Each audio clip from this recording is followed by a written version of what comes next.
Dunya geus tere pamitan, kiamat geus ngadeuketan, elmu gampang diteangan, ngamalkeunna hese pisan. Nah hape ilmu balatak, tengaroba kana watak, ka guru kalacalutak, ka kolot ge wani nyentak. Loba jalma anu pinter, pamikiranna teu angger, nu disebut kabalinger, ka batur sok ngalilieur. Agama jadi dagangan, pikeun nyiar kauntungan, jeung dulur anu saiman, geus loba papaseaan. Ari ka batur ngabela, tapi jeung dulur pasea, bari mamawa agama, teu boga rasa rumasa. Hayang disebut wanian, hayang tenar ku pujian, ngadadak silih baedan, jeung balad nu teu sejalan. Dunya geus beuki ngolotan, ulama geus dijauhan, ka pasantren ngan anganan, ngaji geus teu kalakonan.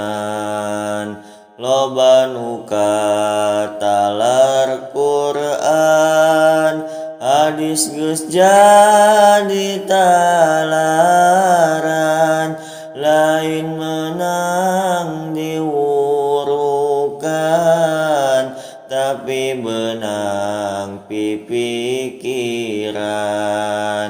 Maca tafsir terjemahan, maca hadis sembarangan, mengkol dina kayakinan, asa bener cek sorangan. Elmu loba didebatkeun, dalil loba diadukeun, tapi akhlak dipohokeun, pikina teu dijalankeun. Nu bener disebut salah, nu hade dituduh bid'ah, make dalilna teu merenah, nyokotan tina terjemah. Hayu dulur-dulur ngaji, kaajengan jeung kiai, anu pinuku pangarti, nu apik tur sae hati. Agama keur diamalkeun, lain pikeun dipamerkeun, alak kedah diterapkeun, lain lain sakadar ngobrolkeun sing karunya kanu bodoh elingan jalma nu poho kudu sabar bari ridho kana ibadah sing sono jangan hate nu poek sangkan hirup terupek amalkan sulamu taufik sangkan hirup tepasek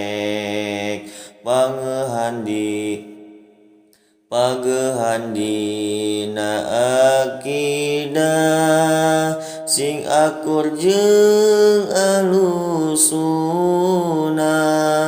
akidahna syariah sinarengna